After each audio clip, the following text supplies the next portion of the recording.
वृन्दावनेश्वरि तवैव पदारविन्दम्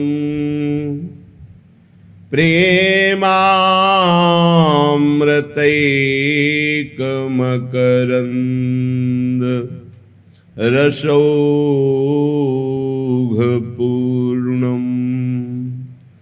हृद्यर्पितं मधुपतेः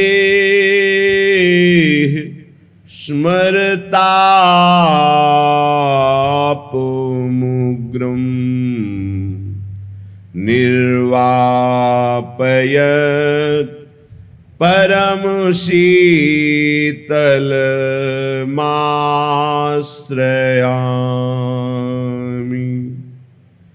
परम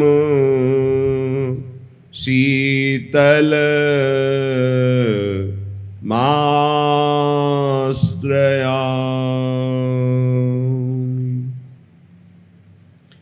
राधा राधा राधा राधा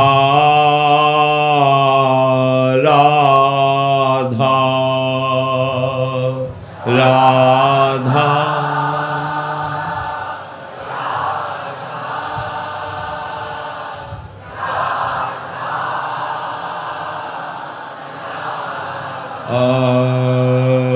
राधा राधा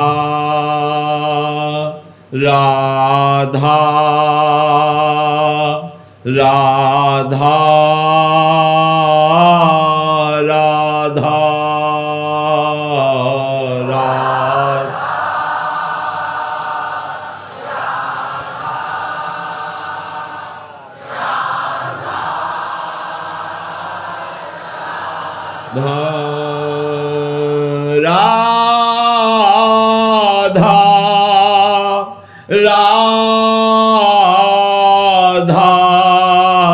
राधा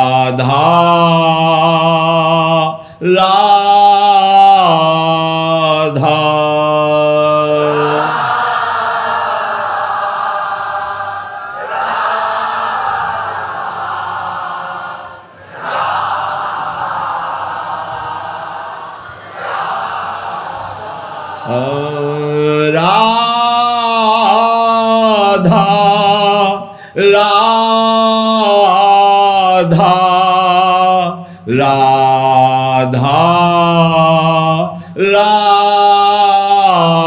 राधा जय हो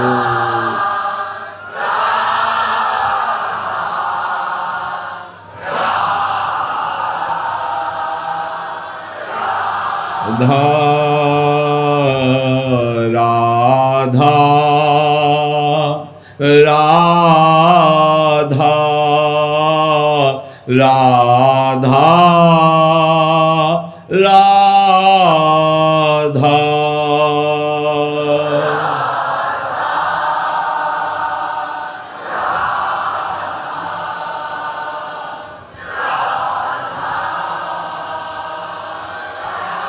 राधा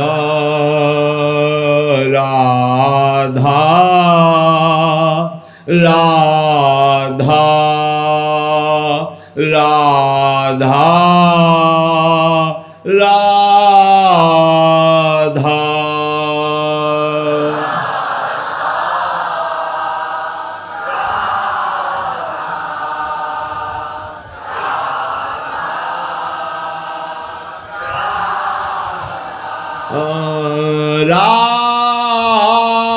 राधा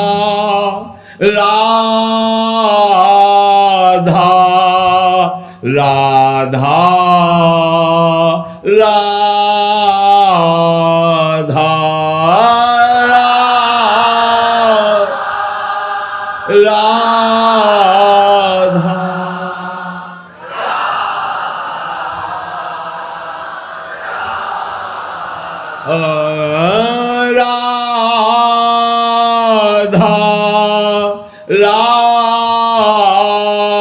राधा राधा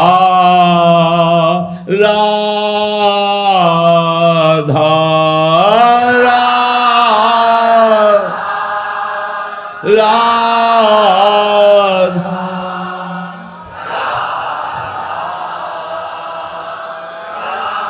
राधा राधा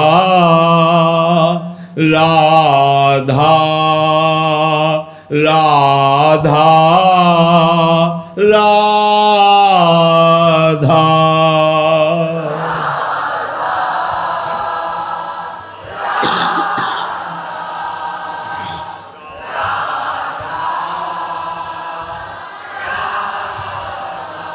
श्री राधा वल्लभ लाल की जय। परम सच्चिदानंद घन आनंद समुद्र, प्रेम समुद्र, ज्ञान वैराग्य भक्ति अनंत ऐश्वर्य महामहिम प्रभु श्री कृष्णचंद्र जी अर्जुन जी को निमित्त बनाकर वो अमृतमय उपदेश कर रहे हैं, जिसे श्रद्धा विश्वास पूर्वक श्रवण किया जाए, मनन किया जाए और अपनी धारणा में उतार लिया जाए तो इसी जन्म में भगवत प्राप्ति हो जाए। महान सुख समुद्र प्रभु की दिव्य लीलाओं में प्रवेश होने का सौभाग्य प्राप्त हो, जो बड़े बड़े जीवन मुक्त परमहंस महापुरुषों के लिए भी दुर्लभ है, वो प्रियालाल की नित्य सेवा में पहुंचने का अधिकार प्राप्त हो जाए। ऐसा कोई न समझे कि निकुंज रस में भगवद गीता का क्या स्थान है, बहुत बड़ा स्थान है। भगवत रसिक जी कह रहे हैं, प्रथम सुने भागवत भक्त मुख भगवद वाणी। भगवद वाणी गीताजू और श्रीमद् भागवत का श्रवण करने पर ही ये जो संसार प्रपंच में राग है, जो हमारे द्वारा मनमानी आचरण है, जो असाधन है, उनका हमें त्याग करने का बल मिलता है, उनका हमें परिचय मिलता है। और जब तक वैराग्य नहीं तब तक अनुराग का अंकुरण नहीं होता। भीर मिटे भट जमन की भय भंजन हरि सोए, भय भंजन हरि सोए भरम भूल्यो भटकत कत, भगवद भक्ति विचार वेद भागवत प्रीति रति। सेवक जी आदेश कर रहे, जब तक आप शास्त्रीय सिद्धांतों को नहीं समझेंगे तब तक आप प्रेम मार्ग को समझने की योग्यता ही नहीं प्राप्त कर पाएंगे। इसलिए बहुत ध्यान पूर्वक श्रवण करें। प्रभु श्री कृष्णचंद्र जी कह रहे हैं कि जो शास्त्र गुरुदेव आज्ञा करते हैं, उस कर्म को बिना किसी विचार किए, बिना कोई फल आकांक्षा रखे, बिना क्यों म्यों किए आप उसको कर्तव्य भाव से कि हमारे को केवल करना ही है आज्ञा पालन के लिए। यदि आप ऐसा नहीं तो आपके अंदर की वासनाएं जबरदस्ती आपसे ऐसे कर्म करा लेंगी जो आपको कर्म बांध करके विविध प्रकार की योनियों में दंड देंगे। इसलिए प्रभु आदेश करते हैं, यज्ञार्थात् कर्मणोऽन्यत्र लोकोऽयं कर्म बंधनः, तदर्थं कर्म कौन्तेय मुक्त संगः समाचर। हे कौन्तेय, तुम यज्ञ के लिए केवल कर्म करो। यज्ञ कहते हैं आदेश का पालन करना, शास्त्र आज्ञा का पालन, सदगुरुदेव की आज्ञा का पालन। भगवान कह रहे तुम केवल यज्ञ के लिए कर्म करो, अर्थात केवल आज्ञा पालन रूप कर्म करो। आज्ञा से विरुद्ध आचरण बहुत बनाकर करो तो भी अधर्म होगा। गुरु सेवा तज करहि जे बान, यह अधर्म यह सवहानि, कानि नरसिकन में रहे। जो मनमुखी गुरु की आज्ञा का उल्लंघन करके मनमानी आचरण करता हो, कितना भी बनाकर साधना करे वही अधर्म हो जाएगा और वही उसकी हानि कर देगा। गुरु गोविंद न भेद कराय, संतत सकल सुनो चितलाय, श्री हरिवंश प्रताप जस। गुरुदेव की वाणी भगवद वाणी, भगवद वाणी गुरुदेव की वाणी, अक्षरशः उसी के अंतर्गत हमारे आचरण होने चाहिए। प्रभु कह रहे हैं कौन्तेय, यज्ञ के लिए तुम केवल कर्म करो, केवल कर्तव्य पालन के लिए। कहीं भी स्वार्थ की अगर गंध है तो आप कर्तव्य पालन नहीं कर पाएंगे। कर्तव्यनिष्ठ वही उपासक होता है जो स्वार्थ को भस्म कर देता है। स्वार्थ सकल तजी, गुरु चरणन भजी, गुण नाम सुनि कथि, संतन सो संग करी, काल ब्याल मुख पर्यो, कफ पित्त बात भर्यो, भ्रम्यो कत अनन्य कहे कि जी लाज धरी। सेवक जी महाराज कह रहे हैं जो स्वार्थ का त्यागी है वही गुरुदेव के वचनों पर चल सकता है। स्वार्थी कभी गुरुदेव की आज्ञा का पालन करने की सामर्थ्य नहीं रखता।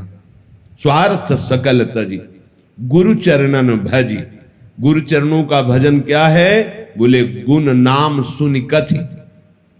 जो आपको उपासना पद्धति दी गई है उसी उपासना पद्धति के ही मार्ग में चलें। राई के समचलत ही हो और की ओर, राई भर भी मनमानी आचरण मत कीजिए। खूब नाम जप कीजिए, लीला का गायन कीजिए, संतों का संग कीजिए। कौन?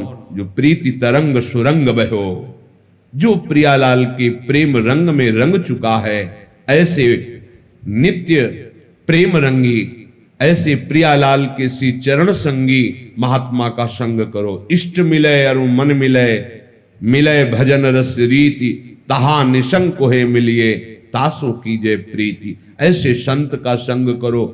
यदि आप ये बात नहीं समझते तो आप जिस शरीर के अहंकार में मनमानी आचरण कर रहे हो वो कफ पित्त बात भर्यो और कुछ नहीं है। यही तुम्हें दुर्गति दिखाएगा, यही तुम्हें कष्ट भोगवाएगा, यही तुम्हें ऐसे बंधनों में बांध देगा जहां से छूटने का फिर कोई उपाय नहीं रहता। प्रभु कह रहे यज्ञार्थ कर्म करो, भगवत प्रीत्यर्थ कर्म करो, आज्ञा पालन के लिए अपना जीवन समर्पित कर दो। चाहे गृहस्थ हो या विरक्त। गृहस्थ है तो प्रवृत्ति मार्ग में उपदेश दिए गए हैं। उपासना वही है, मार्ग प्रवृत्ति है। उपासना वही है, मार्ग निवृत्ति है। अपने अपने कर्तव्य का पालन कर दे। अगर जरा भी मनमानी आचरण तो मार्ग बदल जाएगा। यज्ञार्थात कर्मणो अन्यत्र लोकोयम कर्म बंधना। कह रहे कि जो अन्य आचरण किए जाएंगे वही तुम्हें कर्म बंधन में बांध देंगे। वही कर्म, वही आचरण तुम्हारी दुर्गति का कारण हो जाएंगे। विवेक खोए हुए वर्तमान के भोगों में रमण करने वाले मनुष्य में और पशु में कोई अंतर नहीं। जो विवेक के द्वारा अपने वर्तमान को भविष्य का प्रकाश समझता है कि मैं जैसा कर्म करूंगा वैसा ही मेरा भविष्य बनेगा, और वो कर्म कैसा करना है। तस्मात् शास्त्रम प्रमाणम ते, शास्त्र प्रमाणित गुरुदेव की आज्ञा के अनुसार हमें कर्म करने हैं। अपना उद्देश्य जब भगवत प्राप्ति बन जाता है तो ज्यादा बुद्धि नहीं लड़ानी पड़ती। उससे फिर वही कर्म बनने लगते हैं जो प्रभु की प्रसन्नता का हेतु होते हैं, जो हृदय की शांति का हेतु होते हैं, जो हमें मोक्ष पदवी अर्थात द्वंद्वातीत अवस्था को प्रदान करने वाले होते हैं। ये जो उद्देश्य विहीन लोग हैं, कभी कभी ये भी सत्कर्म करते देखे जाते हैं, पर अंदर स्वार्थ बुद्धि होने के कारण वो सत्कर्म भी उसे बांधने का ही काम करते हैं।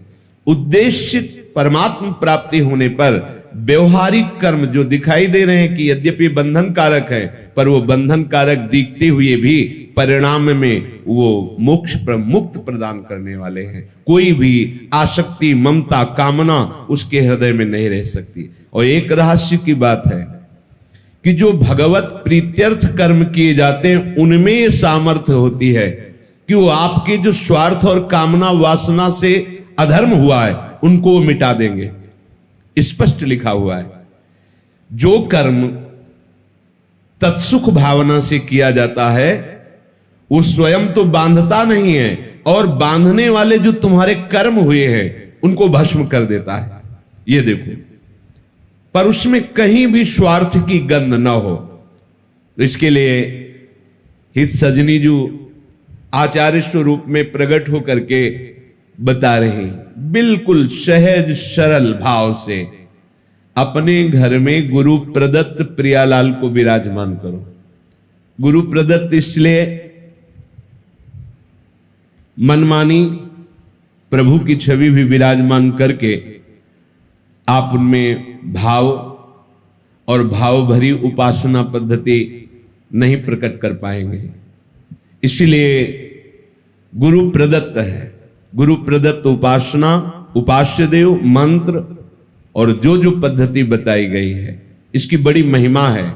मनमानी उपासना और गुरु प्रदत्त उपासना में बड़ा अंतर है। जो गुरु नाम देता है वो शबीज होता है, वो जगा हुआ होता है, उपासक के हृदय में जाकर के अपना प्रभाव दिखाता है। इसलिए गुरु महिमा है। आचार्य चरण कह रहे अपने घर में प्रियालाल को विराजमान करो। बहुत सहज कर्म बंधन से मुक्त होने का उपाय है। भले आप गृहस्थ हैं, व्यापार नौकरी जो भी कार्य करते हैं, घर में प्रियालाल को विराजमान करो। पहले हृदय में बात बैठा लो, इस घर के मालिक प्रियालाल, मेरा परिवार, ये भाव हटाओ, ये प्रियालाल के सदस्य और मैं इन सदस्यों सहित प्रियालाल का सेवक। बैठा लो, स्वामी नहीं, मैं इस घर का स्वामी, मैं परिवार का स्वामी, मैं परिवार को चलाने वाला। बस अब जो कर्म करोगे उद्देश्य गलत हो गया, अब ये सब बंधन कारक हो जाएगा। घर में प्रियालाल को विराजमान करने का मतलब है ठाकुर हुए प्रियालाल, स्वामी हुए प्रियालाल, हम सेवक और ये स्वामी के सदस्य। परिवार के जनों को अपनापन नहीं, अपनापन स्वामी में, सीधा हमारा स्वामी सेवक का संबंध और परिवार के सदस्य प्रियालाल के जन हैं। इस भाव से उनकी सेवा के निमित्त से जो भी कर्म किए जा रहे हैं वो तो सेवा है ही, पर घर में भी सेवा पद्धति का विस्तार करे। तांबूलम क्वचिदर्पयामि चरणौ संवाहयामि क्वचिन मालाद्यै परिमंडे क्वचिदहो संवीजयामि क्वचित कर्पूरादि सुवासितं क्वच पुनः सुस्वादु चाम्भोमृतो पायाम्येव गृहे कदा खलु भजे श्रीराधिका माधवौ। गृहे अपने घर में विराजमान कर श्री राधा माधव को मंगला से सेवा प्रारंभ करें। सूर्य उदय होने के पहले तक 4 बजे और सूर्योदय के बीच में यदि आप यहां विराजमान हैं और आपके श्री जी वहां विराजमान घर में, तो यही मंगला का चिंतन करो। श्री जी 10-20 नहीं, यहां भावना की और फिर जब यहां से गए तो उनको मंगला उत्थापन किया, थोड़ा पद गायन किया, फिर स्नान आदि, फिर श्रृंगार आदि, कुछ समय बीच का ऐसा अवसर निकालो अपनी श्री जी की सेवा का भी, जो अपने घर में, यहां वृंदावन धाम में यहां बैठे हो परम सेवा 8 पहर हो रही, पर जो अपने अपने घरों में विराजमान किए दूर देशों में भी है, उनको यही पद्धति अपनानी है। जैसे अपने लोग करते हैं, चलो इतना विशाल ना करके, तो सूक्ष्म कुछ मिनट में श्री जी की मंगला कर लिया, 1-2 पद सुना दीजिए। आजति राजत दंपति भोर नंद के लाल हरियो मन मोर, आज प्रभात लता मंदिर में आज तो जुवती। ऐसे ये प्रातःकालीन सुरत प्रेम के रस भरे पद हैं, इनको सुनाए। फिर श्री जी को स्नान कराइए, जिससे नाम सेवा है, स्नान कराइए और सुंदर सुंदर चंदन घर्षण करके श्री जी की पत्रावली कीजिए।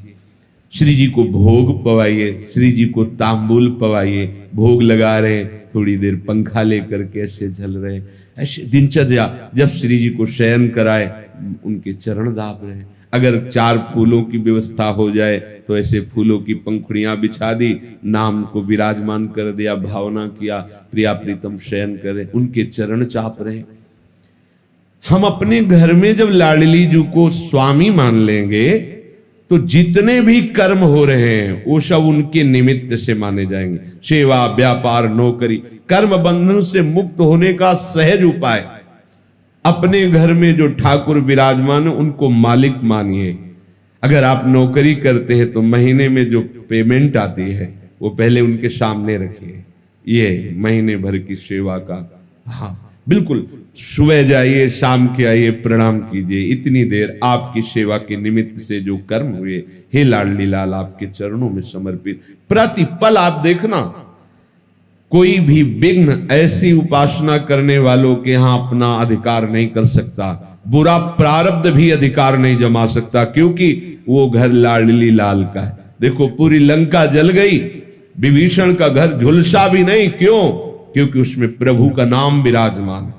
दीवालों में नाम अंकित किए हुए, उनमें प्रभु का भक्त रहता है। जहां नाम कीर्तन होता है, नाम कीर्तन का बड़ा प्रभाव है। सबको अपने घर में नाम कीर्तन करना चाहिए, बहुत मंगल होगा, बहुत मंगल। 10 मिनट ही सही, परिवार के 4 सदस्य बैठकर यदि नाम कीर्तन करोगे तो परिणाम देख लेना। हमारे जो वो कर्म हमें नष्ट करने के लिए तैयार बैठे हैं, उनको नाम कीर्तन रूपी महान कर्म नष्ट कर देगा।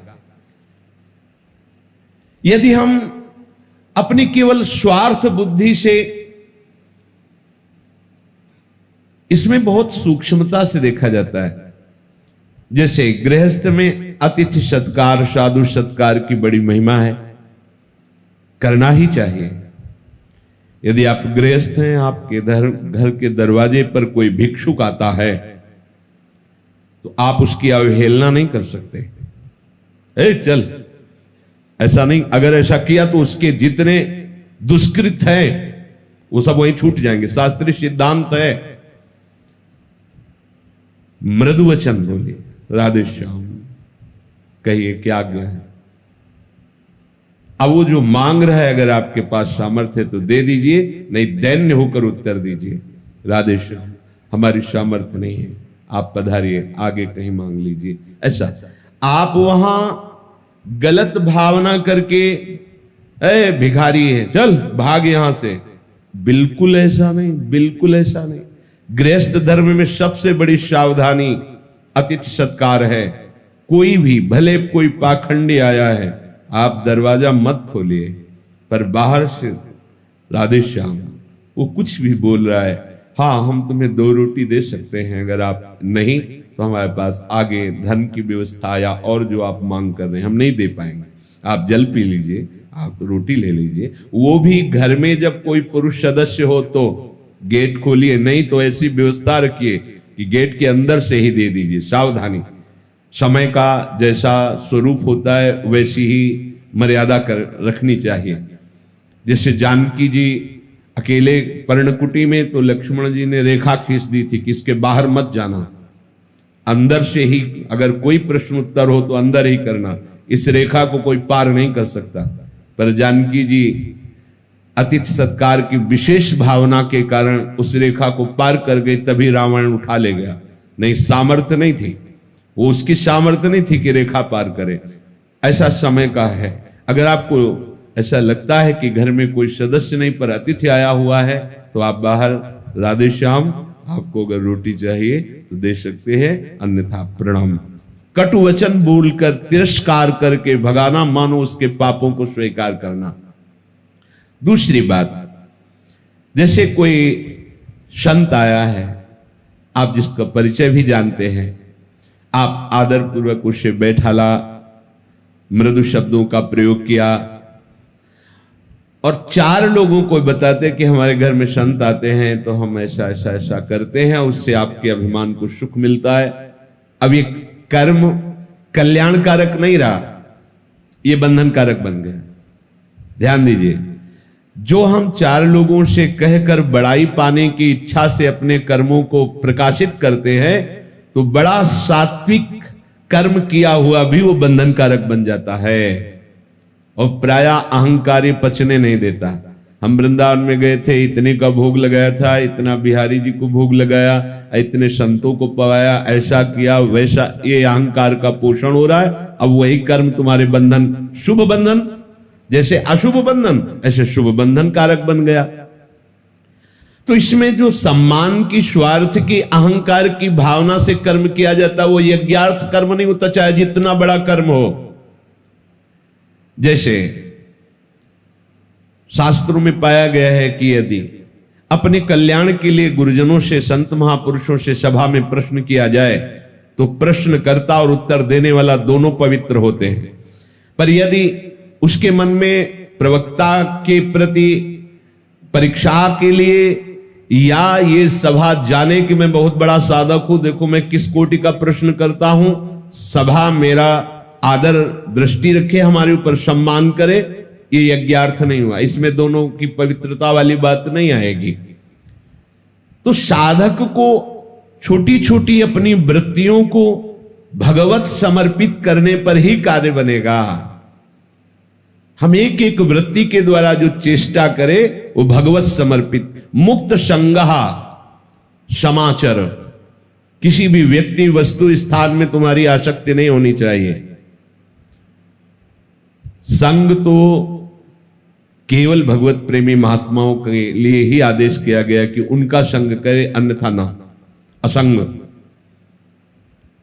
एकश्चरण रहस्य चित्त मनंत ईसे, अगर संग की बात आई तो युंजीत तदवृत्ति साधु सुचेत प्रसंगा, जिनका चित्त निरंतर भगवत प्रसंग में रमण करता रहता है ऐसे साधुओं का संग करे, नहीं तो असंग रहे। जित संग दोषा तभी हो सकता है जब महात्माओं का संग हो, भगवत प्रेमी महात्माओं का संग हो और सबसे असंग हो करके भगवत प्रीत्यर्थ तत्सुख भावना से कर्म किया जाए, यज्ञार्थ कर्म किया जाए, तो बड़े आनंद पूर्वक जीवन व्यतीत करते हुए वो भगवान को प्राप्त हो जाएगा। प्रभु कह रहे हैं कि जो सहयज्ञा प्रजा सृष्ट्वा पुरोवाच प्रजापति अनेन प्रसविष्यध्व मेषवोस्तिष्ठ कामधुक् देवान् भावयतानेन ते देवा भावयन्तु वः परस्परं भावयन्तः श्रेयः परम वाप्स्यथ। प्रजापति ब्रह्मा जी ने, भगवान आदेश कर रहे हैं कि प्रजापति ब्रह्मा जी ने सृष्टि के आदि काल में कर्तव्य कर्मों के विधान को रचा। अमुक के लिए अमुक कर्तव्य कर्म, अमुक के लिए अमुक कर्तव्य कर्म, और मनुष्य शरीर की विशेष रचना की इसी कर्तव्य पालन के लिए प्रधानतया एक कर्तव्य कर्म केवल मनुष्यों के लिए है, मनुष्य शरीरधारी के लिए। देवता कर्तव्य कर्म का अनुष्ठान नहीं कर सकते, नहीं तो देवलोक से ही भगवत प्राप्ति कर लेते, लेकिन कहा ये मनुष्य योनि देव दुर्लभ है, अर्थात वो भी भागवतिक अनुष्ठान करने का अधिकार नहीं रखते, अपने शुभ कर्मों को केवल भोग सकते हैं। कर्तव्य कर्म सबकी वृद्धि करता है। जैसे आप ठीक आचरण कर रहे हैं, पवित्रता से चल रहे हैं, तो आप जिस गांव में रहते हैं उस गांव का भी मंगल होगा, जिस प्रदेश में रहते हैं उस प्रदेश का मंगल होगा। अगर आप अपवित्र कर्म करते हैं तो उस गांव को भी भय प्राप्त होगा जिस गांव में आप रहते हैं, उस प्रदेश का भी नाम बदनाम होगा। कहां का आदमी है, क्या जो बुरा आचरण करने वाला है, वहां की निंदा होती है। तो यदि तुम कर्तव्य कर्म का पालन करोगे, धर्म से चलोगे, तो जहां तुम रह रहे हो सबके मंगल करने का पुण्य प्राप्त होगा। ये सूक्ष्म बात है, सबके मंगल करने का। इसलिए तुम कर्तव्य कर्म रूप यज्ञ का पालन करो। मनुष्य शरीर को ब्रह्मा जी ने आदेश किया, अपने कर्तव्य कर्म का पालन करोगे तो आवश्यक सामग्री प्रदान करने वाले देवता, तुम्हें आवश्यक सामग्री मांगनी नहीं पड़ेगी, अपने आप सब कुछ प्राप्त होगी। कर्तव्य कर्म का पालन करने से समस्त देवता प्रसन्न होते हैं। जिससे देवता प्रसन्न होते हैं। तो देवता लोग जो जो चीज हमें चाहिए वो सब प्रकृति के द्वारा देते हैं। तुम्हारे कर्तव्य से देवता पुष्ट होते हैं और देवताओं के प्रसन्न होने पर जो हमें सामग्री चाहिए जीवन यात्रा के लिए वो सब स्वाभाविक वो दे देते हैं। और उस सामग्री के द्वारा हम पुनः जनहित करते हैं, भगवत आराधना करते हैं, तो हमारा कल्याण हो जाता है। जो अधर्माचरण करता है उससे देवता असंतुष्ट हो जाते हैं। इस समय जैसे धीरे धीरे असंतुष्टता बढ़ रही, पीछे कल चर्चा की थी कि देखो कैसा समय आ रहा है, किस वस्तु से हम आराधना करें जिसको शुद्ध समझे। अब तो बड़ा देखो आ गया ना, कैसे हम भजन करें। अन्न का प्रभाव होता है मन पर, पानी का प्रभाव होता है। ये जो हम अन्न जल ले रहे हैं और अगर यही दूषित हो गया तो हमारे विचार, हमारी पवित्रता, हमारी साधना कैसे बन सकती है। एक दूसरे का परस्पर संबंध है। यदि हम मनमानी आचरण करेंगे तो देवता जो इस सृष्टि के संरक्षण में अधिकार प्राप्त किए वो हमें कष्ट देने लगेंगे। देखो ना हमारे नेत्रों में पवित्रता है और ना नेत्रों में अब सामर्थ्य रह गई है। छोटी छोटी अवस्थाओं में चश्मे लगे। पहले कोई चश्मा थोड़ी लगाता था। इतने शुद्ध अन्न होते थे कि सब जो प्रोटीन विटामिन आदि चाहिए शरीर को सब प्राप्त होते। अब है ही नहीं। देखो किस अवस्था में हमारी शरीर की दशा होती जा रही। क्यों? क्योंकि हम धर्म का पालन ही नहीं कर रहे, हम कर्तव्य का पालन नहीं कर रहे। प्रभु आदेश कर रहे हैं कि अपने कर्तव्य का पालन करने से देवता लोग प्रसन्न होते हैं। देवता जब प्रसन्न होते हैं तो सुंदर सुंदर वर्षा होती है, प्रकृति पवित्र अन्न फल आदि रस आदि प्रकट करती है, उससे हमारा शरीर पुष्ट होता है। हम साधना करते हैं, अपने कल्याण मार्ग के कर्म करते हैं, भगवत समर्पित कर्म करते हैं, हमारा कल्याण हो जाता है। इष्टान भोगान ही वो देवा दास्यन्ते यज्ञ भाविताः तैर्दत्तान प्रदायैभ्यो यो भुंक्ते स्तेन एव सः। जब कर्तव्य का पालन करोगे तो दैवी शक्तियां प्रसन्न होंगी, तो बिना मांगे तुम्हें सब वस्तुएं प्राप्त होने लगेंगी। पक्की बात है। कर्तव्य पालन करने में बहुत बड़ी सामर्थ्य है, पर आजकल पता ही नहीं कि हमारा कर्तव्य क्या है। कोई संध्या बंधन भजन साधन, ये तो आप बड़े भाग्यशाली जन हैं जो इतने प्रातःकालीन ऐसे महामहिम वृंदावन में सत्संग सुन रहे हैं। घोर तमोगुण छाया हुआ है, बस पशुवत जीवन आचरण हो रहा। किसी को ये क्या परवाह कि कौन सा देवता क्यों नाराज हो रहा है। तभी आप देखो कैसी हालत होती चली जा रही। शरीरों में बल नहीं है। 24 साल के हैं, 2 किलोमीटर चलने में हफ जाएंगे। जवानी कब आएगी? जैसे किसी लकड़ी में कपड़े पहना दिए गए हो, ऐसे जवान दिखाई दे रहे। क्या हो गया?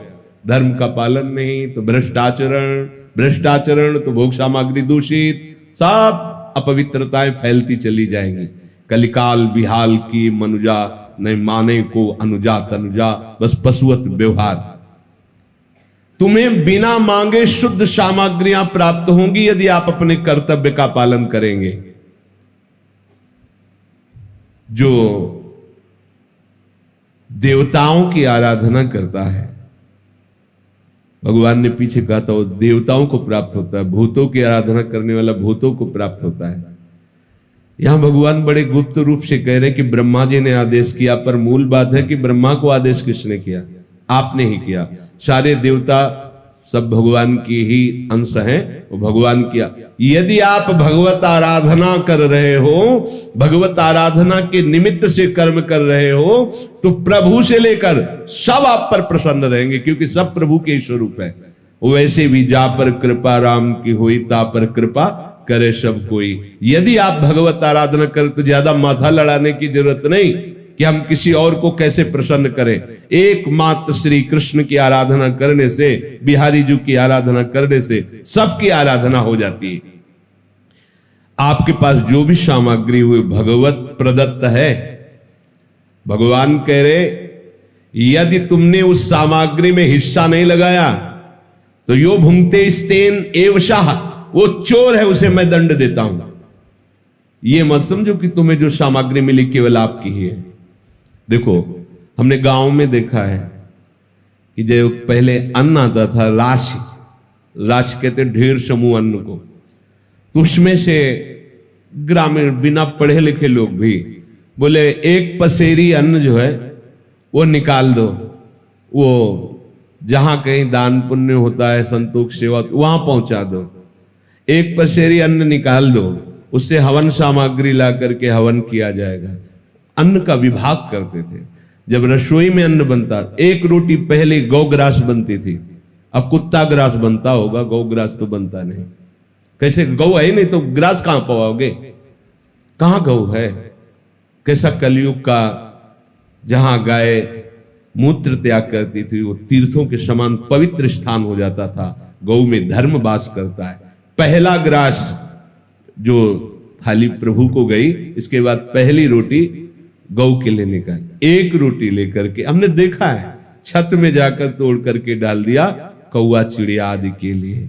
फिर वो दरवाजे पर निकल कर खड़े हुए कि कोई अतिथि, कोई संत महात्मा, ऐसा 1 मिनट इंतजार, प्रत्येक दिन ऐसा करना। 1 मिनट देखा कोई नहीं, फिर प्रणाम करके उसको प्रसाद को पाया। जो भी तुम्हारे पास संपत्ति है उसमें हिस्सा लगाना पड़ेगा। जैसे किसान आदमी, बड़ा पाप होता है किसानी में, बहुत से जीव मरते हैं, बहुत से कटते हैं जीव। देखा अब खुरपी से निकाल रहा है, कितने जीव ऐसे कट जाते हैं। केचुआ है, बड़े कई प्रकार के जीव होते हैं जो कट जाते हैं, वो सब अपराध, हिस्सा निकालना। जैसे कंडा है, चूल्हे पे लगाया और उसमें चींटी, लाखों चींटी उसमें अंदर बैठे और वो ध्यान नहीं दिया, वो सब जल गए। इसीलिए ये जो पहले पद्धति थी निष्पाप होने की, अब उसका कोई ध्यान ही नहीं, क्योंकि वो चूल्हा ही नहीं है, किसमें हवन करे। गैस का समय है, गैस सिलेंडर का, और तौल के आटा आया हुआ है, उसमें 4 रोटी बनाने की सामर्थ्य तो है नहीं। आजकल के नए बच्चे बच्चियां होटल का पसंद करते हैं, बना के भोग लगा के पाना पसंद नहीं करते हैं। हाँ, वो बैठे नौकरी से आए, भोजन लाए नहीं, आप फोन से कह दो तो होम डिलीवरी आ जाएगी घर में। सब धर्म कर्म चौपट होते चले जा रहे हैं। जो सामग्री को अपनी मांग करके भोगता है और उसे भगवत सेवा, गौ सेवा, अन्य सेवाओं में अर्पित नहीं करता है, वो चोर है और चोर को दंड मिलता है। यज्ञाशिष्टाशिनः संतो मुच्यते सर्व किल विषयी भुंजते ते त्वघम पापा ए पचंत्यात्म कारणात्। एक बार भगवान ब्रह्मा जी ने देवताओं को, असुरों को और मनुष्यों को बुलाया और कहा, हमने एक शब्द चयन किया, दा, तुम लोग इस आज्ञा का पालन करो, दा, विचार करो। काफी देर विचार के बाद फिर प्रणाम करके कहा, भगवान आप ही इसकी व्याख्या कर दें। बोले शब्द तीनों के लिए एक ही है, दा। देवताओं की तरफ देखा और कहा, तुम्हारी विलासिता इंद्रियों में अधिक, इसलिए इंद्रियों का दमन करो। मनुष्यों की तरफ देखा और कहा, तुम दान करो। असुरों की तरफ देखा, बोले तुम्हारे हृदय में घोर भाव रहता है, इसलिए दया करो। दा दान, दा दमन और दा दया, और ये तीनों भाव अपने अंदर आते हैं। जब अपने को किसी पे गुस्सा आए तो दया करो, ये आसुरी भाव है। जब इंद्रियों की भोग विलासता बढ़े तो दमन करो, और जो तुम्हें प्राप्त हुआ है उसका हिस्सा लगाओ। तभी वो यज्ञाशिष्टाशिनः, जो यज्ञ का बचा हुआ भाग है वो तुम्हें निष्पाप कर देगा और भगवत प्राप्ति के मार्ग में बढ़ाएगा। अगर जैसे आप कुटिया बनाए हुए हैं और कोई संत आता है ऐसे समय में जिस समय भोजन नहीं है और आपसे याचना करता मैं भूखा हूं, कर्तव्य है तत्काल आप उसके भोजन की व्यवस्था कीजिए। आपने कुटिया निर्माण किया है, यदि आप फुटपाथ पे रहते मांग के खाते, उस समय भी यदि आप रोटी सामने रख के पाने वाले ही हैं और कोई कह दे कि मैं भूखा हूं, तो आपको दे देना चाहिए, यह आज्ञा है। अगर आपने कह दिया कि भोजन का समय तो खत्म हो चुका, भोजन नहीं मिलेगा, आपको अपराध लगेगा। आपने इतनी बड़ी कुटिया बना रखी है, आपके पास व्यवस्था है और भूखा कोई आया है, तो आप मना कर देते हैं, भगा देते हैं, तो आपके ऊपर अपराध लागू हो जाएगा, आपको दंड भोगना पड़ेगा। ये सावधानी रखनी पड़ेगी पक्का। आपने सुविधाओं को एकत्रित किया है तो उसे ऐसी अवस्था में ना नहीं कर सकते। वैसे जैसे सब संत सेवाई चल रही, आपका प्रसाद पाया, पवाना शुरू हुआ, आप बाहर निकल के खड़े हैं, कोई खड़ा है कि मुझे भोजन मिल जाएगा क्या, परिचय जानने की जरूरत नहीं, हाथ जोड़िए, मानसिक प्रणाम कीजिए या पंचांग प्रणाम कीजिए, बैठा लिए और उसे छक के भोजन पाइए। अगर आप ऐसा विधान नहीं रखते तो आप पाने का अधिकार नहीं रखते, पक्का समझ लीजिए। इसमें कभी भी त्रुटि नहीं होनी चाहिए, चाहे वो गृहस्थ हो चाहे विरक्त हो। जो विरक्त कुटिया बना सकता है उसके पास संग्रह है। अगर अन्न का संग्रह, अर्थ का संग्रह है, तो प्राप्त सेवा का तिरस्कार करना अपराध माना जाएगा, उसमें ये नहीं चलेगा। तो आप लेट हुए नहीं, पुनः रसोई निर्माण करो और 4 रोटी बनाकर श्री जी को अर्पित करके उसको पवाओ, तभी इस सुविधा का सदुपयोग माना जाएगा। यज्ञाशिष्टाशिनः संतो मुच्यते सर्व किल विषय। संपूर्ण पापों और बंधनों से मुक्त होने के लिए भगवान कह रहे हैं कि यज्ञ का अवशेष भाग ही पाना चाहिए। रसोई केवल प्रभु के लिए बन रही है, ये भावना करो। अपने लिए रसोई नहीं बनती। भुंजते ते त्वघम पापा ये पचंत्यात्म कारणात्, वो पाप खा रहा है और वो दुर्गति को भोगेगा, क्योंकि तुम्हारा अधिकार नहीं। तुम सोचते रहे मैंने कमाया है, उसमें हिस्सा है। पहले आप प्रभु के भोग की भावना से रसोई अमनिया करें और शुद्ध रसोई रहनी चाहिए। ये जूठे अनूठे जैसे ये सब, ये कम से कम जो वैष्णव हैं, जो भगवत भाव वाले हैं, आपके फ्रिज में ऐसी बोतल नहीं होनी चाहिए जिससे ऐसे लिया पिया और फ्रिज में रख दिया। बिल्कुल सावधान। ये बहुत छोटी बात लगती है, लेकिन यही छोटी बात आपकी उपासना को रोक देगी, उपासना में बाधा पहुंचा देगी। ऐसे तो जल उस बोतल से पियो ही मत जो फ्रिज में रख, निकालो, श्री जी को अर्पित करो या नाम लेकर के, तब स्वयं एक बूंद पानी अमनिया मत पियो। मान लीजिए हमारी बात मान, देखो भुंजते ते त्वघम पापा, जो स्वयं पाते हैं वो पाप पाते हैं। संपूर्ण सृष्टि भगवान की है, जो भी मिला है तुम्हारा पास पदार्थ वस्तु, वो सब सेवा के लिए मिला, भगवत सेवा के लिए मिला है, यज्ञ के लिए मिला है। यज्ञ शेष का जो प्रसाद पाते हैं वो संपूर्ण पापों से मुक्त हो जाते, परंतु जो केवल अपने लिए पकाता है, अपने लिए सब कर्म करता है, वो पापी लोग पाप का भक्षण करते हैं। अब आप समझिए, गरम गरम रोटी बनती जा रही, आप लेके पाते जा रहे, नहीं, सिद्धांत नहीं। पहले श्री जी बोले नहीं हमारे यहां उसमें जाते हैं, ऑफिस में जाते हैं, तो तुम्हें पता है ना कै बजे जाते हैं, तो आप 30 मिनट पहले रसोई तैयार क्यों नहीं कर लेती? पहले भोग की थाल निकालिए, श्री जी के पास पधराए, फिर उनको बैठा लिए, नाम कीर्तन कीजिए, उनको पवाइए। अगर ऐसा नहीं तो आपका जीवन पाप में। भगवान कह रहे भगवद वाणी भुंजते ते त्वघम पापा। जो यज्ञ शेष अर्थात भगवद अर्पित किया हुआ प्रसाद पाते हैं, वो संचित प्रारब्ध और क्रियमाण तीनों को नष्ट करने की सामर्थ्य रखता है। देखो, पाना भी है और साधना भी बन गई। कैसे अपने लोग हैं हम? अगर कोई फल लेते हैं, सब्जी लेते हैं, कोई भी पदार्थ वस्तु लेते हैं, हमें पहले भावना करनी है ये श्री जी के लिए अच्छा रहेगा, ये ठाकुर जी के लिए अच्छा रहेगा। लेकिन आज की भावना क्या है? वहीं लिया, वहीं खड़े खड़े खाया, अपने लिए हर चीज देख रहे हैं, अपनी रसेंद्री जनेन्द्री इंद्रियों के सुख के विषय, इसीलिए दुर्गति हो रही है। इसीलिए ना तो साधन समझ में आ रहा है, ना परमार्थ समझ में आ रहा है। सावधान हो जाइए। हमारे लिए केवल प्रसाद है, कुछ भी अमनिया नहीं होना चाहिए, ना वस्त्र, ना सैया, ना भोजन, ना जल, कुछ भी नहीं। तभी आप जो महात्माओं को गति मिलती है, आप गृहस्थ होते हुए भी उस गति को प्राप्त कर लेंगे। उसके संचित प्रारब्ध क्रिमाण कर्म विलीन हो जाते हैं। बहुत बड़ा महत्व है।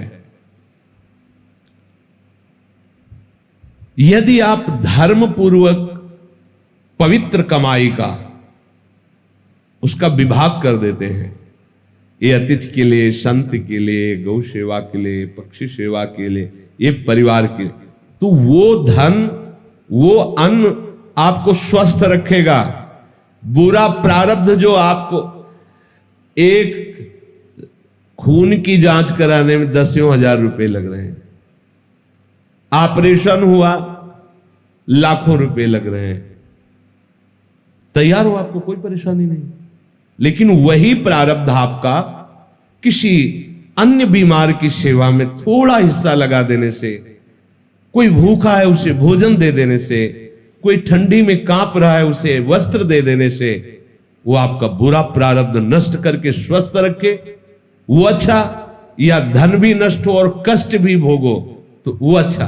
पर आज का प्राणी वर्तमान में इतना भोगासक्त है कि वो त्याग शब्द जानता ही नहीं। वो अगर कहीं कुछ दान देने की भावना भी आती है तो वो चाहता है कि पूरी मीडिया में हमारा प्रचार प्रसार हो, सोशल मीडिया जाने कि कोई भारत में एक दाता है हमारा। एक पंखा देगा तो पंखुड़ी में नाम लिखवा देगा, पूरा पता लिखवा देगा। क्या होगा, क्या होगा? ये बहुत सूक्ष्म बात है। आप जो भी सामग्री आपके पास है उसमें हिस्सा लगना चाहिए। अगर हिस्सा नहीं लगाते हो तो जबरदस्ती छीन लिया जाएगा, दैवी विधान आपको परेशान करके छीन लेगा। तो आपके प्रारब्ध और कर्म तो बकाया ही रह गए और कष्ट भोगना पड़ेगा। और यदि आपने उसे हिस्सा लगा दिया तो वही आपको स्वस्थ रखेगा और कर्मों को भी नष्ट कर देगा। यहां कह रहे, बहुत सूक्ष्म बात है कि संचित प्रारब्ध और क्रिमाणीय कर्म विलीन हो जाते हैं। यज्ञ शेष का अनुभव करने वाले उपासक के संपूर्ण बंधन रूप कर्म वो मुक्त हो जाते हैं, कर्म बंधन से मुक्त हो जाता है। कर्म बंधन कटना बड़ा कठिन होता है, पर यज्ञ शेष का अनुभव करने वाला कर्म बंधनों को काट देता है। यज्ञ भगवद अर्पित, हमारा पूरा जीवन भगवद अर्पित हो जाए, अभी आनंद आ जाएगा। हम जो भी करें वो केवल अपने प्रिया प्रीतम की प्रसन्नता के लिए करें। भगवत प्रसन्नता के लिए किया हुआ थोड़ा भी कर्म महान फल देता है। चोखा मेला जी महाराष्ट्र के संत हैं, गृहस्थ संत। महाराष्ट्र में तो बड़े महामहिम गृहस्थ, जो आश्चर्यजनक, जिनका त्याग वैराग्य अनुराग। वो अपने घर के सेवा के लिए, ठाकुर जी के लिए सब्जी लेने जा रहे थे। कुछ ऐसे रुपए होंगे, बड़ी मेहनत से कमाते थे, निर्माण कार्य, गृह निर्माण कार्य आदि में वो करके फिर उससे जो अर्थ मिलता था। देखा एक बहुत बड़े बड़े ऐसे केले रखे हुए थे। देखते ही मन में आया कि ये केले विठ्ठल भगवान को बहुत अच्छे लगेंगे। सब्जी नहीं ली, उसके केले ले ली। मंदिर में अंदर प्रवेश का तो अधिकार था नहीं, दरवाजे पर खड़े हुए आवाज लगाई कि ये केले का भोग लगा दीजिए विठ्ठल भगवान को। भगवान की बड़ी विचित्र लीला होती है। कुछ पार्षदों ने, निजी सेवकों ने उनको धक्का मार करके बाहर किया। बोले तुम क्या समझते हो, 2-4 बार नाम ले लिया तो इतने बड़े भक्त हो जाओगे कि तुम्हारे हाथ का छुआ हुआ भगवान भोग पालेंगे। उनको ऐसा कुछ इस बात से बुरा नहीं लगा कि ऐसा। एकांत में जाके प्रभु से बात करने लगे कि मेरा अपमान हुआ इस बात का मुझे कोई दुख नहीं, लेकिन आपने ऐसा क्यों किया? हमारे हृदय में प्रेरणा की और फल देख करके मेरे मन में आया कि आप पाना चाहते हैं, आपके लिए ले गए। तो मुझे ऐसी जगह पैदा ही क्यों किया जो आपको पसंद नहीं सेवा? आप तो सब कुछ कर सकते थे ना, फिर आप चलो, फिर आपने चाह क्यों प्रकट की? ठीक है, यदि आप ऐसा है तो फिर इस शरीर को रख के क्या करेंगे? क्योंकि ये शरीर आपकी सेवा की योग्य नहीं ना। आज से अन्न जल बंद और इस शरीर का हम त्याग कर देंगे। जब तक आपकी सेवा के योग्य मैं नहीं होऊंगा तो क्या इस शरीर को रख के करें? दरवाजा अपना बंद कर लिया और निश्चय कर लिया कि ना जल ना अन्न इस शरीर में नहीं डालेंगे। देखो, छोटा सा कर्म है, भगवत प्रीत्यर्थ। जे ही ठाकुर जी का शयन हुआ, निकले ठाकुर जी, गए, दरवाजा खटखटाया, आवाज लगाई, बड़ी अमृतमयी वाणी, एकदम आकर्षित हुई। कौन? कहा, चोखा मेला जी, बहुत भूख लगी है, खोलिए। जे ही, अब वो पूछ नहीं पाए आप कौन, जे ही दरवाजा खोला, अनंत लावण्य कांति रूप सौंदर्य बरस रहा है। नव किशोर अवस्था ठाकुर जी, एकदम आह भर के रो पड़े। आनंद समुद्र प्रभु सामने। प्रभु ने कहा, इस समय रोने धोने के टाइम में मुझे बहुत भूख लगी है, आसन जो भी जैसा था बिछा विराज ना आसन तुम्हारी गोद में बैठे। प्रभु गोद, वो केला जो लाए थे ना, बोले हाँ प्रभु, तो आप मानित करके भगा दिए गए, तो ला के वैसे बोले लाओ लाओ ना, गोद में ऐसे केला पवा है, देख ली। प्रभु को ये थोड़ी है, प्रभु तो सबके हैं ना। प्रभु ने पाया, बोले आज जो स्वाद मिल रहा है वहां मंदिर में भोग लगता है ना, ऐसा स्वाद हमें नहीं मिलता। रुक्मिणी जी को भी पता लगे कि मेरे प्रेमी जनों के द्वारा दी हुई वस्तु में कितना स्वाद है, तो 2 केले दे दीजिए। मांग के 2 केले प्रभु उनसे लेते और सब केले पाए और बोले, तुम आनंदित रहो, मैं उन्हीं का होता हूं जो मेरे लिए है। मैं किसी जाति, कुल, साधना, अवस्था, तपस्या इसका नहीं होता हूं, इसका फल होता है, लेकिन जो केवल मेरे लिए है मैं उनका होता हूं। रुक्मिणी जी को पवाया, आंगन में छिलके फेंक दिए, अंदर से दरवाजा बंद मंदिर का। अब जब सुबह दर्शन कालीन शास्त्रों भक्तों की भीड़ लगी, जय जयकार मच रहा है, सेवा करने वाले निजी पार्षद बाहर से ताला लगा के जाते थे, जब ताला खुला तो अंदर से खुला नहीं, बहुत परेशान। अब तो विनय प्रारंभ की, फिर रोने लगे सब, प्रभु क्या अपराध हो गया? बोले जब दरवाजा, ये दरवाजा तभी खुलेगा जब चोखा मेला जी को आप लाओगे और वो कहेंगे दरवाजा खोलो तो हम खोलेंगे। बोले प्रभु अभी जाते, बोले ऐसे नहीं, पालकी लेके जाओ, चोखा मेला जी को पालकी में बैठा के लाओ, अगर वो ना बैठे तो उनके पैर पकड़ना और कहना पालकी में बैठो। ये वही लोग जिन्होंने धक्का दिया कि तुम्हारे हाथ का भगवान कैसे पाएंगे, भगवान शिक्षा दे रहे। अगर वो ना बैठे तो उनके चरण पकड़ना, क्योंकि वो दैन्य हैं, वो शायद ऐसा ना करें, तो तुम उनके चरण पकड़ना, उनसे विनय करना, उनको बैठाना, और जब वो पालकी में बैठ के आएंगे और यहां दरवाजे में कहेंगे खोलो प्रभु, तो हम खोलेंगे। नहीं नहीं, दरवाजा खुलेगा ही नहीं, अंदर से सब लाग। अब उनके तो प्रकट और आंतरिक दोनों जीवनाधार श्री विठ्ठल भगवान ही है। पालकी ली भागे भागे, आप सब आश्चर्यचकित हो रहे कि कल मंदिर के दरवाजे से जिन्हें धक्का दिया गया था, आज उन्हें पालकी में बैठा ले। वही पार्षद चोखा मेला जी तो साष्टांग लौट गए, भगवान मैं इस योग्य कहा। तो वो फिर चरण पकड़ रहे कि अब आप छुपिए मत, सब जान गए कि आप किस कोटि के महान भक्त। आप जबरदस्ती उनको पालकी में बैठाया, जय जयकार करते हुए लाए। मंदिर में जब आए तो आंसू बहाते चोखा मेला जी, प्रभु बस करो बस करो, अब तो खोल दो। तत्काल दरवाजे खुल गए। ये देखो, एक छोटी सी सेवा चमत्कार प्रकट कर दिया। यदि हम आठों पहर प्रभु के लिए, तो कैसा जीवन होगा? विचार करके देखो आप।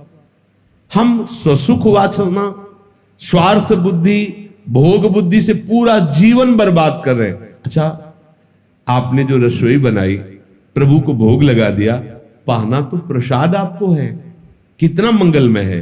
केवल प्रभु को अर्पित करने की भावना हुई, उससे तुम्हारे कर्म बंधन कट गए, और बात तो वही है। और बढ़िया स्वाद मिलेगा, प्रभु की कृपा का स्वाद मिले। प्रसाद में एक अलौकिक स्वाद आ जाता है जो भगवद अर्पित किया जाता है। प्रभु कह रहे हैं कि जो यज्ञाशिष्टासिना,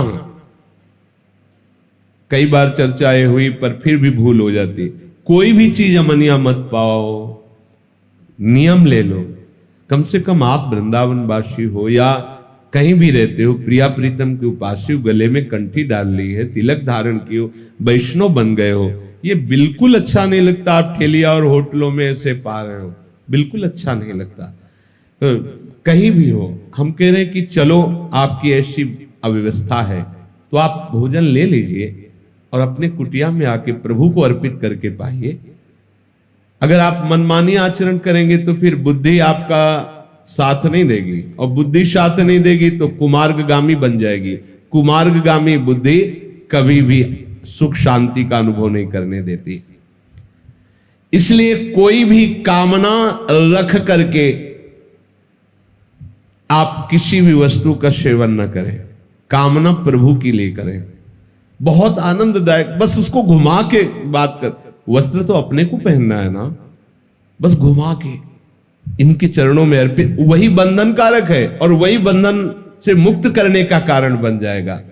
तो प्रभु कहते हैं जो केवल अपने लिए पकाता है वो पापी है।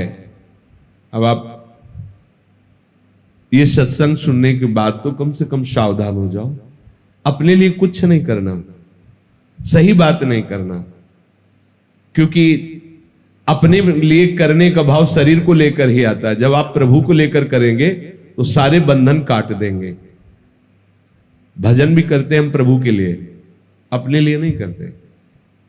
हम राधा बोलते हैं तो लालजू मुस्कुराते हैं, वल्लभ बोलते हैं तो लाडली जो मुस्कुराती है। हम इनकी मुस्कुराहट के लिए राधा वल्लभ बोलते हैं। जितने भी मंत्र हैं परस्पर आनंद देने के लिए, इनके लिए है। हमारी सब पूरी दिनचर्या केवल प्रिया प्रीतम के सुख के लिए, तो फिर हमारे सुख विधान केवल प्रिया प्रीतम रह गए। अब हमें किसी कर्म से, किसी वस्तु से सुख नहीं, प्रिया प्रीतम से सुख। आप भी तो ऐसा कर सकते हो, चाहे गृहस्थ हो चाहे कोई भी हो, आप भी ऐसा कर सकते हो। केवल प्रिया प्रीतम के सुख के लिए सब कुछ करो, अभी आनंद का अनुभव होने लगेगा। पर यह बात केवल कहने में अच्छी लगती, सुनने में अच्छी लगती, आचरण उतारने में। प्यास लगी, पानी लाइए, रोक दीजिए, यहीं रोक दीजिए। देखो, कर्तव्य का पालन करोगे तो बहुत जल्दी भगवत साक्षात्कार हो जाएगा। भक्त, ब्रज के भक्तों में एक चरित्र आता, उनका मैं नाम स्मरण नहीं आ रहा, वो बिना भोग लगाए कुछ नहीं पाते थे। तो एक दिन मधुकरी मांग के लाए और भूख अधिक लगने के कारण वो ऐसे पा लिए। जब यहां चबाकर लीलने वाले थे तब उनको याद आया, तो उन्होंने कहा ओहो बहुत बड़ा अपराध, गला काट देते हैं। चाकू लिया, ऐसे गले को नहीं रखेंगे जो प्रभु को अर्पित किए बिना पाने की इच्छा। ठाकुर जी प्रकट हुए। देखो, कर्तव्य में बहुत बड़ी सामर्थ्य। ठाकुर जी नहीं नहीं है, ऐसा कैसे? अब लगा दो भोग। तो बोले जूठा कैसे लगा? तो बोले अमनिया कब लगाते थे? ब्रजवासियों क्या सब जूठा ही तो भिक्षा में मिलता था। रोज ब्रजवासियों का, आज अपना आप लगा दीजिए। पर यह बात कब आई? प्रभु बात कब की? प्रभु कब प्रकट? अपने कर्तव्य का। जो हम नियम ले, जो हमारे गुरुजनों ने आदेश किया है, उसका अक्षरशः हम पालन करें। हमारे अंदर सुख वासना का राज्य होने के कारण प्रभु इस कार्य की निंदा कर रहे हैं। भुंजते ते तो हम पापा। जो अपने लिए कर्म करता है, जो अपने लिए भोग एकत्रित करता है, जो अपने लिए रसोई बनाता है, वो पाप संग्रह करता है और मैं उसका दंड देता हूं। ये जो 84 लाख योनियां हैं और नरक हैं, ये उनको भोगना पड़ता है। अब जब भगवान कह रहे हैं तो दूसरे की बात क्या। जो संचित कर्म है, जो क्रियमाण है, जो प्रारब्ध है, इसी में उपस्थितता रहेगा। मनुष्य योनि एक ऐसा अद्भुत खेत है जिसमें जो बोया जाए वो अनेक जन्मों तक काटने को मिलता है। अतः आज ही तुरंत निश्चय कर लो कि अब मैं पाप नहीं खाऊंगा, प्रसाद खाऊंगा, प्रसाद पाऊंगा। निश्चय में बड़े भारी शक्ति है। यदि तुम प्रभु की तरफ चलने का निश्चय कर रहे हो तो इस पाप कार्य को रोक दो। कोई भी चीज हम नहीं, बहुत आनंद आ जाएगा। कोई भी, जिनको चाय का अभ्यास है, थोड़ी चाय थोड़ा ठंडा करो, एकदम गर्म नहीं, फिर प्रियालाल को ऐसे अर्पित करो और फिर अपनी चाय में मिला के या उसमें चाय मिला के पी लो। कोई भी चीज आप देखो, बिल्कुल बच जाओगे। जो चीज अर्पित नहीं कर पाओगे वो पाओगे नहीं, आप बच जाओगे। अन्नाद् भवन्ति भूतानि पर्जन्यादन्न संभवः यज्ञाद् भवति पर्जन्यो यज्ञः कर्म समुद्भवः कर्म ब्रह्मोद्भवं विद्धि ब्रह्माक्षर समुद्भवं तस्मात् सर्वगतं ब्रह्मो नित्यं यज्ञे प्रतिष्ठितम। सबका जन्म अन्न से हुआ है। जब वो जीव के जन्म का क्रम आता है तो जीव वर्षा के साथ जो अन्न बोया जाता है उस बीज में समाहित हो जाता है।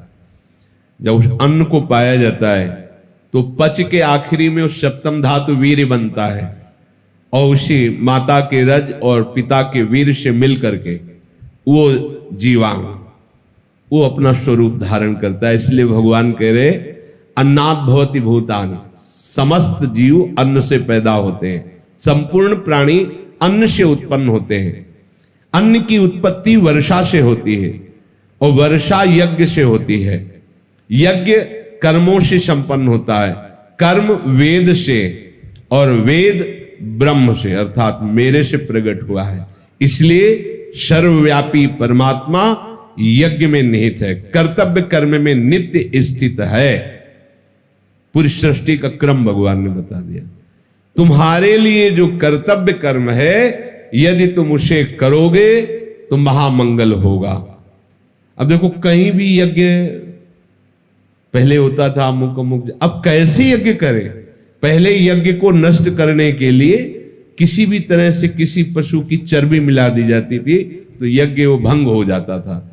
अब तो ऐसा कुछ करने की जरूरत नहीं है, पहले से सब मिल। काहे से यज्ञ करे, कौन सी वस्तु से यज्ञ करे।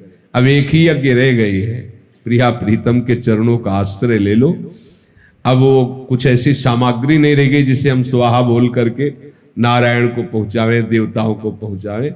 अभी एक उपाय है, प्रभु की युगल सरकार की शरण होकर खूब नाम कीर्तन करो। बिना अर्पित किए हुए कुछ मत पाओ। अपने जीवन को इनके हवाले कर दो। ने कलयुग है, ऐसे ऐसे कर्म बनते चले जाएंगे कि कोई निस्तार नहीं, कोई निस्तार नहीं। बड़ा दुखद संसार है, अपने को समझ में नहीं आ रहा। अभी आगे समय आएगा कि वर्षा किसे कहते हैं समझ नहीं पाओगे। वर्षा ही अभी बचपन में हम देखा है कि 10-10 दिन तक लगातार पानी बरसता, आया बरस गया, आया बरस गया। ओ उफान जल का। सावन भादों का चल रहा है, यमुना जी वही अपनी स्थिति में है। कहीं पानी का जो लेवल है कम होता है। वर्षा कभी इतनी वर्षा होगी कि कोई फसल उगने लायक नहीं रहेगी, क्योंकि सब धर्म विरुद्ध आचरण भगवान क्रम बता रहे हैं। ये हमारे जीवन का क्रम है। जब हम धर्म से नहीं चलेंगे, कर्तव्य पालन ही नहीं करेंगे तो हमारे को ऐसी सामग्री, ऐसी बुद्धि नहीं मिलेगी जिससे हम भगवत प्राप्ति कर सके। एवं प्रवर्तितम चक्रम नानुवर्तयति है यहा अघायुरिंद्रियारामो मोघम पार्थ सजीवती। हे पार्थ, जो मनुष्य इस लोक में इस प्रकार परंपरा से जो कर्तव्य कर्म बताए गए हैं उनके अनुसार नहीं चलता है, वो इंद्रियाराम अर्थात भोगों में लगा हुआ, अघायु अर्थात पाप में जीवन बिताने वाला, इस संसार में व्यर्थ जीता है और मर के नरकों को प्राप्त होता है। हमें शास्त्र से क्या मतलब, शास्त्र आज्ञा का पालन करने से क्या मतलब, हमें भजन करने से क्या मतलब, हमें दूसरों को सुख पहुंचाने से क्या मतलब? ऐसा आदमी जो होता है वो कैसा जीवन होता है? भगवान कह रहे अघायु, उसका जीवन ही पाप है, पाप में जीवन है। जिन हरि भगत हृदय नहीं आनी, जीवित सौ समान थे, मुर्दे के समान उसका जीवन है। मोघम पार्थ सजीवत, बेकार जिंदा है। दिया था हमने मनुष्य शरीर क्यों सत्कर्म करके तत्सुख भावना से भजन करके मेरे को प्राप्त होगा। वो इंद्रियारामी अपने मनमानी आचरण करके भोगों को भोग कर आयु को पाप में करके वो नरकों को प्राप्त होता है। शास्त्र के अनुसार चलो, भगवद आदेश के अनुसार चलो। यस्त्वात्मरतिरेव स्यादात्म तृप्तश्च मानवः आत्मन्येव च संतुष्टस् तस्य कार्यम न विद्यते। अब एक अलग बात भगवान कह रहे हैं, जो मुझे अपनी आत्मा के रूप में जान करके तृप्त हो गया है, बस केवल भजन, अब उसको किसी भी कर्तव्य कर्म पालन की आवश्यकता नहीं। वो पितृ ऋण, मातृ ऋण, ऋषि ऋण, देव ऋण, पूरी सृष्टि के ऋण से वो मुक्त है। उसको जरूरत नहीं पितृ तर्पण करने की। ये अभी तक जो बात होती रही इस सृष्टि चक्र के अंतर्गत है। अब ये जो बात हो रही इस सृष्टि चक्र से ऊपर उठे हुए महापुरुष की, केवल प्रियालाल से मतलब हमें। बस हमारी श्वास आएगी तो प्रियालाल जाएगी, तो प्रियालाल, कोई चेष्टा होगी तो प्रियालाल, अगर कुछ भी शरीर में तो प्रियालाल का उच्छिष्ट, प्रियालाल प्रियालाल बोले। उसके लिए कोई विधान नहीं है, कोई भी शास्त्र का उसके ऊपर शासन नहीं, तो उससे मनमानी आचरण थोड़ी हो सकते हैं, क्योंकि प्रियालाल प्रियालाल में है। कोई कर्तव्य उसके लिए अब नहीं बकाया है। आओ ना, हटो, क्योंकि और कोई कर्तव्य कर्म करने लायक अब समय नहीं रह गया है।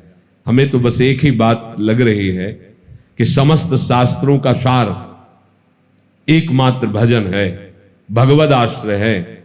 अब कोई उपाय नहीं रह गया, न यज्ञ रह गई हैं, न तपस्या रह गई हैं। अगर कुछ भी है इस सृष्टि में, अब देखो यमुना जल पान करना और यमुना जल अवगाहन करना, ये हमारे प्रेम का एक अंग है। पान करो, देखो समय का चक्र देखो,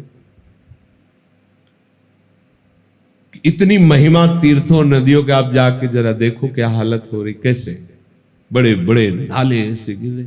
2-4 दिन अगर नियम से नहाओगे तो त्वगेंद्री में आपके कोई न कोई रोग हो जाएगा। सब बंद कर, नित्य नियम से पूज्य महाराज जी यमुना स्नान करते, नित्य नियम। 10वें वर्ष हमने साथ रह के देख, 10वें वर्ष कोई नहीं, कभी कभी दर्शन कर ले। आचमन जानते हो आजकल कैसे होता है, मर्यादा रख ली तो ऐसे अगर लिया भी तो ऐसे दाढ़ी में देखने में लग रहा है, हिम्मत नहीं कि ऐसे चुल्लू भर पी लिया जाए। तीर्थ अवगाहन क्या हो रहा है, कैसे तपस्या क्या, इतना भोगी हो रहा है मन कि तप को जान ही नहीं पा रहा कि तपस्या किसे कहते हैं। इतना अहंकार प्रबल है कि छोटी मोटी तपस्या कैसे तुम्हें बताए। अगर 2-4 दिन बिहारी जी के दर्शन कराया तो वो भी ठसक रखता है, भस्म कर दूंगा। बिहारी जी के दर्शन भस्म, अहंकार इतना प्रबल है कि 2-4 दिन बिहारी जी के दर्शन कराया तो उसको इतनी ठसक हो गई कि जिसने जीवन बिहारी जी को अर्पित कर दिया है उसके लिए बोले ठस भस्म कर दूंगा। क्या तपस्या है। अच्छा, व्रत का क्या स्वरूप रह गया देख लीजिए। व्रत के दिन और खुशबू आएगी रसोई से बढ़िया। ऐसे व्रत तो रोज रहे जाए तो फिर क्या परेशानी। एक ही उपाय रह गया है, सच्ची मानिए, कलयुग में केवल एक ही उपाय रह गया है, प्रभु की शरण हो जाओ। प्रियालाल सबसे करुणामयी अलवेली सरकार का दरबार है, राधा किशोरी की शरण हो जाओ, वो सारे कानून से बचा लेंगी, क्योंकि उनका कानून एक अलग कानून है, कृपा का कानून है। बस एक ही बात लगती है, ये सब कर्म धर्म का प्रपंच छोड़ करके लाडली लाल के चरणों का आश्रय लो, चाहे गृहस्थ हो चाहे विरक्त हो, और इनको अपना स्वामी मानकर इनके सेवक बनकर हर कार्य इनके लिए करो, हर भोग सामग्री इनको समर्पित करो, निहाल हो जाओगे, निहाल। कोई भी ऋण, कोई भी कर्म बंधन तुम्हारा स्पर्श नहीं कर सकता। उठते बैठते चलते फिरते, जैसे कोई कहता है मेरे से भजन नहीं होता, ठीक है मान लिया, मेरी बात मान लो, हर 5 मिनट में एक बार राधा बोलो, तुम्हारा कल्याण का हम ठेका लेते हैं। 5 मिनट के बाद 6वां मिनट ना होने पावे, एक बार केवल राधा बोलना। हम नहीं कहते कि दोबारा राधा राधा बोल दो, एक बार राधा। 24 घंटे में तुम एक नियम लो कि 5 मिनट में एक बार राधा जरूर बोलेंगे। 6 मिनट नहीं हो पाएंगे, आप आगे देख लेना, खुद अपना जीवन देख लेना, करके तो देखो। हम 5 मिनट की बात करते हैं, 5 मिनट में एक बार राधा राधा राधा। अगर निरंतर न चलने लगे तो हमें बता देना। आप एक नियम लो, अपने उपासक होकर घंटों निकल जाते हैं, एक बार भी राधा नहीं बोल पाते, कम से कम इतना तो नियम ले लो कि 5 मिनट चूक हो सकती है। यद्यप तद्विस्मरणेन परम व्याकुल चेति, पर हम आपको छूट देते हैं। जो लोग कहते भजन नहीं, हम नहीं कहते तुम माला पकड़ो, नहीं कहते आंख मूंद के पद्मासन लगा के बैठो। तुम सुबह जब से जगो और जब से शयन करो, तब तक इतनी चेष्टा कर लो कि 6वां मिनट नहीं लगने पाएगा, हम एक बार राधा जरूर बोलेंगे। बोल के दिखाओ। अगर बोल लिए, काफी समय काफी दिन चला लिए, तो देख लेना निरंतर राधा नाम चलने लगेगा। और जिसका राधा नाम चलने लगा, अब कौन सा साधन बकाया रह गया। महाप्रभु स्वयं कह रहे हैं, राधा नामयु कार्यम हेनुदिल मिलितम साधना घीस कोटिस त्याज्यो। करोड़ों साधनाओं का फल त्याज्य हो जाएगा, केवल राधा राधा राधा राधा। अब ऐसा नहीं होगा कि हम राधा राधा 24 घंटे में 5-5 मिनट वाला हिसाब करके इकट्ठे बोल लेते हैं। नहीं, इसमें भी चाल है हमारी। 5 मिनट आप एक्स्ट्रा बोल जाओ, वो तुम्हारी बात है, वो ओवर टाइम कमाई आपकी है, पर हमारी मांग केवल है हर 5 मिनट में एक बार राधा। हर 5 मिनट का क्रम न टूटने पावे, तुम इस बात की चिंता करो केवल। और अगर निरंतर भजन न होने पावे, कुछ दिनों बाद तो हमें बता देना आकर के। 16 माला निश्चिंत हो गया ये बेईमान मन, क्योंकि 16 कर लिए। हम इसे निश्चिंत नहीं होना देना चाहते, हम इसको फंसाना चाहते हैं। नहीं करना हमें 16, हमें हर 5 मिनट में एक बार ही बोलना है, पर बोलना है। अभी देखो फंस जाएगा, अभी फंस जाएगा, क्योंकि बहुत चतुर चालाक ये है, तो गुरुजन इससे ज्यादा चतुर है फंसाने के लिए। नियम ले लो वृंदावन में कि 5 मिनट में एक बार राधा नाम बोले। कोई श्रम, कोई परिश्रम, कोई नहीं निर्वाह कर पाओगे, देख लो आप। 5 मिनट में एक बार, अभी फंस जाएगा मन, अभी भक्त बन जाओगे, अभी कर्म बंधनों से मुक्त हो जाओगे। कुछ तो पकड़ लो, क्योंकि कर्म जाल को काटना केवल महारानी जी के बस की बात रह गई।